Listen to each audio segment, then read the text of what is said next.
ಪರಿಶಿಷ್ಟ ಜಾತಿಗಳ ಮೀಸಲಾತಿ ಸಂಕಷ್ಟ ಇಂದಿನಿಂದ ರಾಜ್ಯದಾದ್ಯಂತ ನಡೆಯುತ್ತೆ. ಸಮೀಕ್ಷೆ ನ್ಯಾಯಮೂರ್ತಿ ನಾಗಮೋಹನ್ ದಾಸ್ ನೇತೃತ್ವದ ಆಯೋಗದಿಂದ ದತ್ತಾಂಶ ಸಂಗ್ರಹಣೆ ಮಾಡಲಾಗಿದೆ.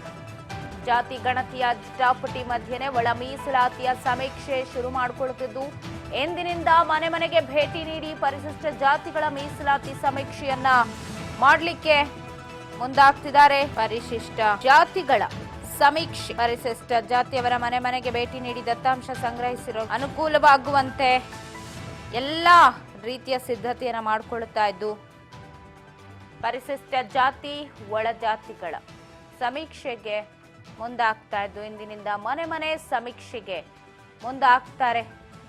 ಒಳ ಮೀಸಲಾತಿ ಹಂಚಿಕೆಗಾಗಿ ಇಂದಿನಿಂದ ಮನೆ ಮನೆ ಸಮೀಕ್ಷೆಗೆ ಮುಂದಾಗ್ತಿದ್ದು, ಪರಿಶಿಷ್ಟ ಜಾತಿಗಳಿಗೆ ಸಂಬಂಧಪಟ್ಟಂತೆ ನಡೆಯಲಿದೆ ಸಮೀಕ್ಷೆ. ಪ್ರತಿಯೊಬ್ಬರ ಮನೆ ಮನೆಗೂ ಕೂಡ ಬರ್ತಾರೆ ಗಣತಿದಾರರು. ದತ್ತಾಂಶ ಸಂಗ್ರಹ ಮಾಡೋದಕ್ಕೆ 59,000 ಶಿಕ್ಷಕರ ನೇಮಕ ಕೂಡ ಮಾಡಲಾಗಿದೆ ಅಂತ. ಇತ್ತ ಒಳ ಮೀಸಲಾತಿ ಹಂಚಿಕೆಗೆ ಅವಶ್ಯಕವಾಗಿ ದತ್ತಾಂಶ ಸಂಗ್ರಹಣೆ, ಪರಿಶಿಷ್ಟ ಜಾತಿ, ಉಪಜಾತಿ, ಕುಟುಂಬ ಸದಸ್ಯರ ವಿವರ, ವೃತ್ತಿ, ಶಿಕ್ಷಣ, ಉದ್ಯೋಗ, ಸಾಮಾಜಿಕ ಸ್ಥಿತಿಗತಿ ಇದೆಲ್ಲದರ ದತ್ತಾಂಶ ಸಂಗ್ರಹಕ್ಕೆ ಮುಂದಾಗಿದ್ದಾರೆ ಅಂತ. ಜಾತಿ ಗಣತಿಯ ಬೆನ್ನಲ್ಲೇ ಈಗ ಪರಿಶಿಷ್ಟ ಜಾತಿಯ ಮೀಸಲಾತಿ ಕೊಡಬೇಕು ಅಂತ ಏನಿದ್ರು ಅದಕ್ಕೀಗ ಮನೆ ಮನೆಗೆ ಹೋಗಿ ಸಮೀಕ್ಷೆಗೆ ಮುಂದಾಗಿದ್ದಾರೆ ಅಂತ ಹೇಳಿ ಇದೆಲ್ಲದರ ಬಗ್ಗೆ ಮಾಹಿತಿಯನ್ನ ಕೊಡ್ತಾ ಹೋಗ್ತಾರೆ ಪ್ರತಿನಿಧಿ ರೇಣುಕಾ. ಕೆ ನ್ಯೂಸ್ ಡೆಸ್ಕ್ ನಿಂದ ಲೈವ್ ನಲ್ಲಿ ಜಾಯ್ನ್ ಆಗ್ತಾ ಇದ್ದಾರೆ. ರೇಣುಕಾ, ಪರಿಶಿಷ್ಟ ಜಾತಿಗಳ ಒಳ ಮೀಸಲಾತಿಯ ಸಂಕಷ್ಟ ಈಗ ರಾಜ್ಯ ಸರ್ಕಾರಕ್ಕಿದೆ ಅಂತ ಹೇಳ್ಬೋದು. ಇಂದಿನಿಂದ ರಾಜ್ಯದಾದ್ಯಂತ ಸಮೀಕ್ಷೆಗೆ ಆಗ್ತಿದ್ದಾರೆ ಅಂತ. ಜಾತಿ ಗಣತಿ ಜಟಾಪಟಿ ನಡುವಿನ ಈಗ ಈ ಸಮೀಕ್ಷೆಗೆ ಆಗ್ತಾ ಇರೋದು. ಸದ್ಯದ ಅಪ್ಡೇಟ್ಸ್ ಏನೆಲ್ಲ ಸಿಗ್ತಾ ಇದೆ? ಪವಿತ್ರ, ಸದ್ಯ ರಾಜ್ಯ ರಾಜಕಾರಣದಲ್ಲಿ ಜಾತಿ ಗಣತಿ ಸಾಕಷ್ಟು ಒಂದು ವಿವಾದದ ಮಧ್ಯದಲ್ಲಿ ಇರುವಾಗಲೇ ಇದೀಗ ಮತ್ತೆ ರಾಜ್ಯ ಸರ್ಕಾರ ಪರಿಶಿಷ್ಟ ಜಾತಿಯ ಒಳ ಮೀಸಲಾತಿಯನ್ನು ಕೂಡ ಸದ್ಯ ಕೈಗೆತ್ತಿಕೊಂಡಿರುವಂಥದ್ದು. ಈಗಾಗಲೇ ಈ ಒಂದು ಅನೇಕ ಪರಿಶಿಷ್ಟ ಜಾತಿಯವರು ಕೂಡ ಪರಿಶಿಷ್ಟ ಜಾತಿಯವರಿಗೆ ಒಳ ಮೀಸಲಾತಿಯನ್ನು ಕೂಡಲೇ ಜಾರಿ ಮಾಡಿ ಅಂತೇಳಿ ಅನೇಕ ಹೋರಾಟಗಳನ್ನು ಮಾಡ್ಕೊಂಡು ಬಂದರು. ಸರ್ಕಾರದ ಮೇಲೆ ಸಾಕಷ್ಟು ಒತ್ತಡವನ್ನು ಕೂಡ ಹಾಕಿದ್ರು. ಅದರ ಬೆನ್ನಲ್ಲೇ ಇದೀಗ ಪರಿಶಿಷ್ಟ ಜಾತಿಯ ಉಪಜಾತಿಗಳು ಎಷ್ಟೆಷ್ಟಿವೆ ಅಂತಕ್ಕಂಥ ವಿಚಾರಕ್ಕೆ ಸಂಬಂಧಪಟ್ಟಂತೆ ಇಂದಿನಿಂದ ಸಮೀಕ್ಷೆಗೆ ಸರ್ಕಾರ ಮುಂದಾಗಿರುವಂಥದ್ದು. ನಿವೃತ್ತಿ ನ್ಯಾಯಮೂರ್ತಿಯಾದಂತಹ ನಾಗಮೋಹನ್ ದಾಸ್ ಅವರ ಒಂದು ಆಯೋಗದ ಒಂದು ಅಡಿಯಲ್ಲೂ ಕೂಡ ಈ ಒಂದು ಸಮೀಕ್ಷೆಯನ್ನು ಕೂಡ ಸದ್ಯ ನಡೆಸಲಿಕ್ಕೆ ಸರ್ಕಾರ ಮುಂದಾಗಿರುವಂಥದ್ದು.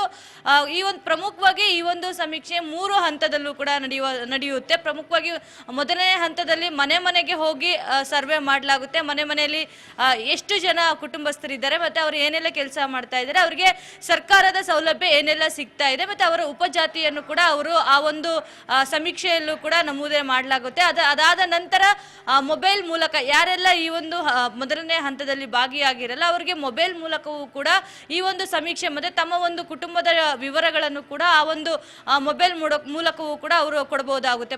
ಮೂರನೇದಾಗಿ ಮತಗಟ್ಟೆಗಳ ಒಂದು ಸಮೀಕ್ಷೆ ಪ್ರಕಾರ ಈ ಒಂದು ಸಮೀಕ್ಷೆಯನ್ನು ಕೂಡ ಮಾಡಲಾಗುತ್ತೆ.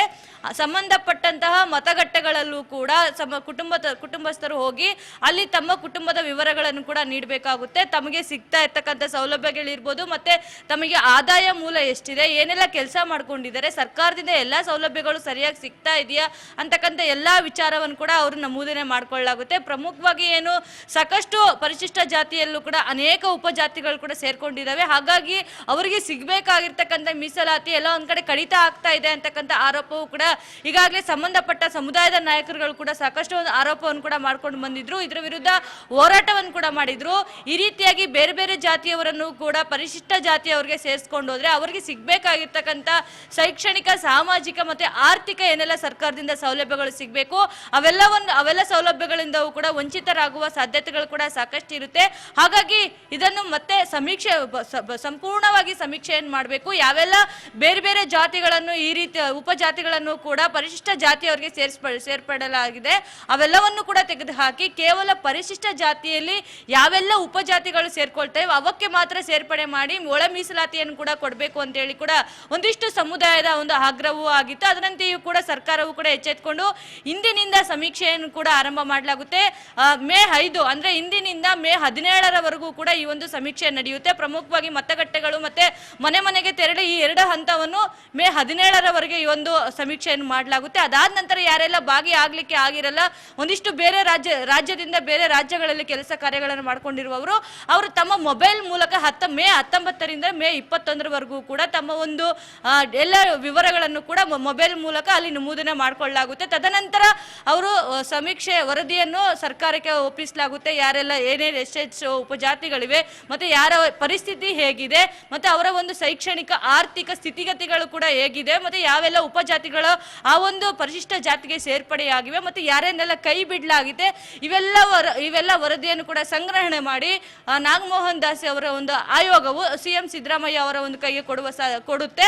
ಅದಾದ ನಂತರ ಸರ್ಕಾರವು ಕೂಡ ಎಷ್ಟು % ಮೀಸಲಾತಿಯನ್ನು ಕೊಡಬೇಕು, ಯಾರಿಗೆ ಎಷ್ಟೆಷ್ಟು ಕೊಡಬೇಕು ಅನ್ನೋದ್ರ ಬಗ್ಗೆ ಕೂಡ ಚಿಂತನೆ ಮಾಡುತ್ತೆ. ಈಗಾಗಲೇ ಏನು ಪರಿಶಿಷ್ಟ ಜಾತಿಯವರಿಗೆ ಒಳ ಮೀಸಲಾತಿಯನ್ನು ಕೊಡಬಹುದು ಅಂತಕ್ಕಂಥ ಆದೇಶವನ್ನು ಕೂಡ ಸುಪ್ರೀಂ ಕೋರ್ಟ್ ಹಿಡಿದಿರುವಂತದ್ದು. ನೆರೆ ರಾಜ್ಯಗಳಾದಂತಹ ತೆಲಂಗಾಣ, ಹರಿಯಾಣದಲ್ಲೂ ಕೂಡ ಈ ಒಂದು ಯೋಜನೆಯನ್ನು ಕೂಡ ಸದ್ಯ ಜಾರಿಯಲ್ಲಿ ತೆಗೆದುಕೊಂಡು ಬಂದಿರುವಂತದ್ದು. ಹಾಗಾಗಿ ಸರ್ಕಾರದ ಮೇಲೆಯೂ ಕೂಡ ರಾಜ್ಯ ಬಿಜೆಪಿ ನಾಯಕರುಗಳು ಕೂಡ ಸಾಕಷ್ಟು ಈಗ ಒತ್ತಾಯವನ್ನು ಕೂಡ ಹಾಕ್ತಾ ಇರುವಂತದ್ದು. ಮೊನ್ನೆ ಅಷ್ಟೇ ಕೇಂದ್ರ ಸಂಸದರಾದಂತಹ ಗೋವಿಂದ್ ಕಾರಜೋಳ ಅವರು ಕೂಡ ಸುದ್ದಿಗೋಷ್ಠಿ ನಡೆಸಿ ಅವರು ಕೂಡ ಸರ್ಕಾರದ ಮೇಲೆ ಒತ್ತಡವನ್ನು ಕೂಡ ಹಾಕಿದ್ರು.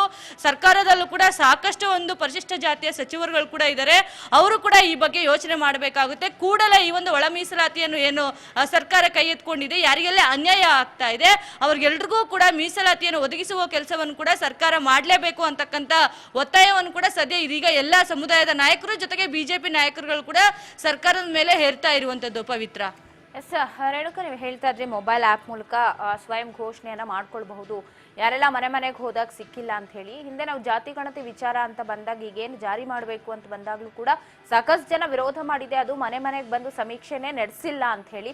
ಈಗಲೂ ಕೂಡ ಈ ಒಂದು ವೈಜ್ಞಾನಿಕವಾಗಿ ಅಂದ್ರೆ ಮೊಬೈಲ್ ಆ್ಯಪ್ ಮೂಲಕ ಸ್ವಯಂ ಆಗಿ ನೀವು ಸಂಗ್ರಹವನ್ನ ಮಾಡಬಹುದು ಅಂತ ಹೇಳ್ತಾ ಇದ್ದಾರೆ. ಸೊ ಅದು ಯಾವ ರೀತಿಯಾಗಿರುತ್ತೆ ಪ್ರೊಸೀಜರ್ ಅಂತ, ಯಾಕಂದ್ರೆ ಕೆಲವರಿಗೆ ಗೊತ್ತಿರಲ್ಲ, ನಾವು ಮನೆಗೆ ಹೋದಾಗ ಸಿಕ್ಕಿರಲ್ಲ ಅಥವಾ ಮೊಬೈಲ್ ಆ್ಯಪ್ ಮೂಲಕ ಮಾಡಬಹುದಂತೆ ಅಂತಂದಾಗ ಏನೆಲ್ಲ ದಾಖಲಾತಿಗಳು ಅಲ್ಲಿ ಮೆನ್ಷನ್ ಮಾಡಬೇಕಾಗತ್ತೆ, ಅದು ಯಾವ ತರ ಇರುತ್ತೆ ಪ್ರೊಸೀಜರ್ ಅಂತ? ಪವಿತ್ರ, ಏನು ಕಳೆದ ಒಂದು ಜಾತಿ ಗಣತಿ ವಿಚಾರಕ್ಕೆ ಸಂಬಂಧಪಟ್ಟಂತೆ ಸಾಕಷ್ಟು ಜನ ವಿರೋಧವನ್ನು ಕೂಡ ವ್ಯಕ್ತಪಡಿಸಿದ್ರು. 10 ವರ್ಷಗಳ ಹಿಂದೆ ನಡೆದಂತಹ ಸಮೀಕ್ಷೆ, ಆದರೆ ಯಾರೊಬ್ರು ಕೂಡ ಒಂದಿಷ್ಟು ಮನೆಗಳಿಗೆ ಮಾತ್ರ ಹೋಗಿದ್ರು, ಕೆಲವೊಂದು ನೆಪಗಳನ್ನು ಒಡ್ಡಿ ಅವರವರ ತಮಗೆ ಬಂದಂತಹ ಒಂದು ಸಂಖ್ಯೆಗಳನ್ನೇ ಅವರು ಹಾಕೊಂಡು ಈ ಒಂದು ವರದಿಯನ್ನು ಕೂಡ ಸರ್ಕಾರಕ್ಕೆ ಸಲ್ಲಿಕೆ ಮಾಡಿದ್ರು. ಈ ಒಂದು ವರದಿಯನ್ನು ನಾವು ಒಪ್ಪಲ್ಲ ಅಂತಕ್ಕಂಥ ಸಾಕಷ್ಟು ಒಂದು ವಿರೋಧವನ್ನು ಕೂಡ ವ್ಯಕ್ತಪಡಿಸಿದ್ರು.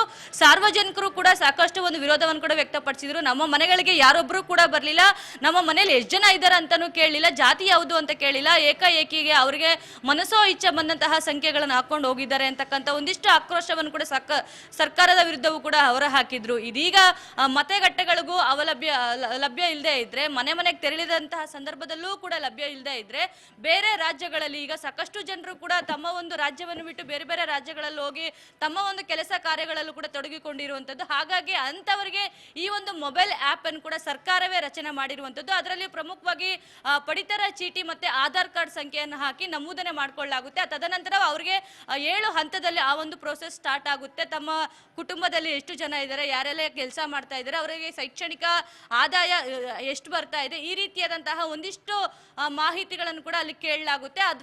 ಅದಾದ ನಂತರ ತಮ್ಮ ಒಂದು ಪಡಿತರ ಚೀಟಿಯಲ್ಲಿ ಎಷ್ಟು ಜನರ ಒಂದು ಹೆಸರು ನಮೂದನೆ ಆಗಿರುತ್ತೆ, ಆ ಒಂದು ಜನರಷ್ಟೇ ಆ ಒಂದು ಸಮೀಕ್ಷೆಯಲ್ಲೂ ಕೂಡ ಪರಿಗಣನೆಗೆ ತೆಗೆದುಕೊಳ್ಳಲಾಗುತ್ತೆ. ಅದನ್ನು ಹೊರತುಪಡಿಸಿ ಅವರು 2-3 ಎಕ್ಸ್ಟ್ರಾ ಹಾಕಿದ್ರು ಕೂಡ ಯಾವುದೂ ಕೂಡ ಪರಿಗಣನೆಗೆ ಬರಲ್ಲ. ಹಾಗಾಗಿ ಸರ್ಕಾರವೇ ರಚನೆ ಮಾಡಿದಂತಹ ಒಂದು ಆ್ಯಪ್ ಅಲ್ಲೂ ಕೂಡ ಈ ಒಂದು ಸಮೀಕ್ಷೆಯ ಮೂಲಕ ತಮ್ಮ ಒಂದು ಡೀಟೇಲ್ಸ್ ಅನ್ನು ಕೂಡ ಅವರು ನಮೂದನೆ ಮಾಡಿಕೊಳ್ಳಲಾಗುತ್ತೆ. ಅದರ ಜೊತೆಗೇನೆ ಪ್ರಮುಖವಾಗಿ ಏನು ಪರಿಶಿಷ್ಟ ಜಾತಿಯವರಿಗೆ ಒಂದಿಷ್ಟು ಸಾಮಾಜಿಕ ಒಂದು ತಾರತಮ್ಯ ನಡೀತಾ ಇದೆ ಸಮಾಜದಲ್ಲಿ, ಅವರನ್ನು ಕೂಡ ಒಂದಿಷ್ಟು ಜನರು ಹಿಂದಿಟ್ಟಿದ್ದಾರೆ, ಒಂದಿಷ್ಟು ಬೇರೆ ರೀತಿಯಾದಂತಹ ವರ್ತನೆ ತೋರ್ತಾ ಇದ್ದಾರೆ ಅಂತಕ್ಕಂಥ ಆರೋಪವೂ ಕೂಡ ಈಗಾಗಲೇ ಬಂದಿರುವಂಥದ್ದು. ಅದಕ್ಕೆ ಸಂಬಂಧಪಟ್ಟಂತೆ ಒಂದು ಆಪ್ಷನ್ ಅನ್ನು ಕೂಡ ಆ ಒಂದು ಮೊಬೈಲ್ ಆಪ್ ನಲ್ಲೂ ಕೂಡ ಇಟ್ಟಿರುವಂತದ್ದು.